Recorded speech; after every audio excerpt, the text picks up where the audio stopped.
Hello everyone, welcome back to my YouTube channel. आज मैं आपके लिए एक ऐसी कहानी लेकर आई हूँ जो एक सामान्य परिवार की ज़िंदगी को भूतिया अलमारी के ज़रिए पूरी तरह बदल देती है। ये कहानी एक पुरानी अलमारी की है जो एक श्रापित भूतिया अतीत को अपने साथ लेकर आई और एक परिवार की ज़िंदगी को नर्क बना दिया।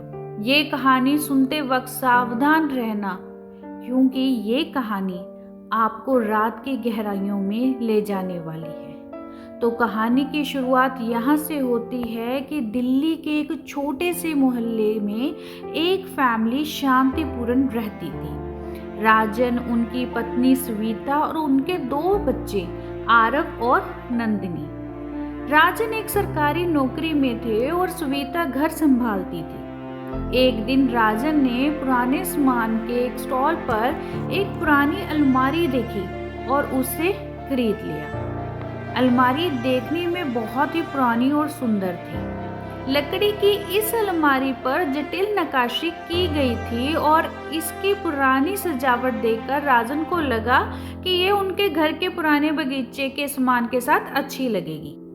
अलमारी घर में लाए जाने के बाद सविता ने उसे बच्चों के खिलौने का सामान रखने के लिए रखा। सब कुछ सामान्य था, लेकिन पहली रात के बाद ही कुछ अजीब घटनाएं शुरू हो गई।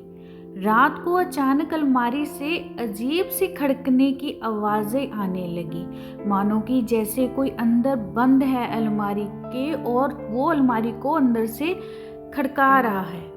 सविता ने पहले तो इसे पुरानी लकड़ी की आवाज समझा, लेकिन जब आवाजें बढ़ने लगी तो उन्होंने क्या किया, राजन को बोला।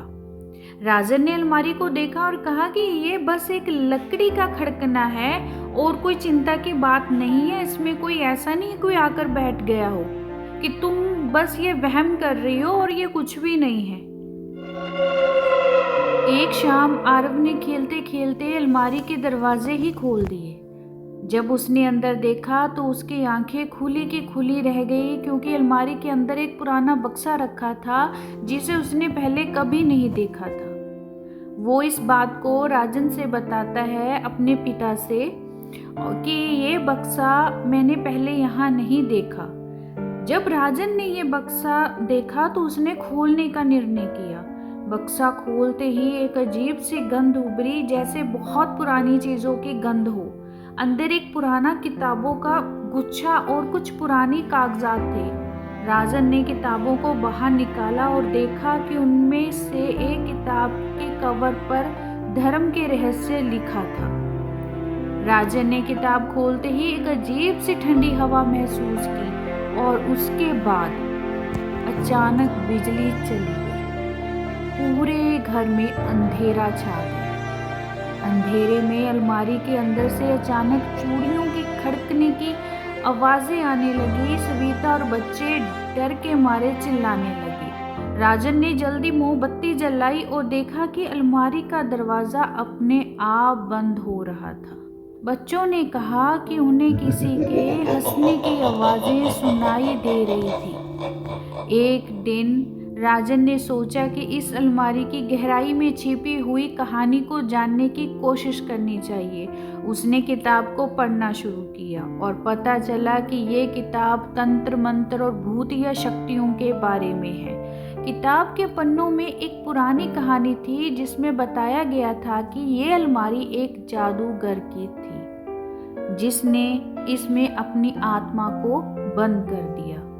इस जादूगर ने अपनी आत्मा को एक बक्से में बंद किया था और जब भी कोई इस अलमारी को खोलेगा तो उसकी आत्मा बाहर आ जाएगी। राजन ने किताब में लिखा पढ़ा कि अलमारी को केवल एक विशेष मंत्र से ही ठीक किया जा सकता है, लेकिन ये मंत्र बेहद खतरनाक था और इसे करने के लिए एक विशेष दिन और एक विशेष समय की आवश्यकता थी।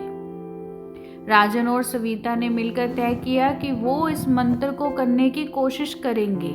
फिर एक रात उन्होंने तंत्र विद्या की तैयारी की और अलमारी के पास एक विशेष पूजा की।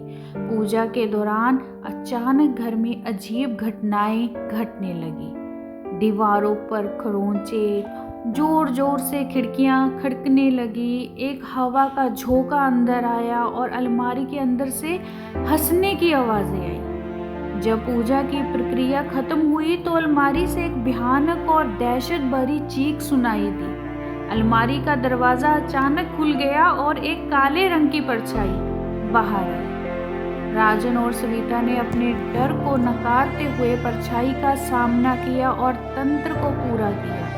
अलमारी के साथ की गई तंत्र क्रिया के बाद ये घर से हटा दी गई और एक पुरानी हवेली के तहखाने में रख दी गई, जहाँ कोई उसे छूने की हिम्मत नहीं कर सकता। राजन और सविता ने तय किया कि वह अब इसे अनुभव लोगों के साथ साझा करेंगे ताकि कोई और इस तरह की भूतिया चीज़ों का शिकार ना हो। उन्होंने अपने बच्चों को इस घटना से बचाने के लिए पुराने तंत्र मंत्र की कहानियाँ और आत्मा की दुनिया के रहस्यों से दूर रखा।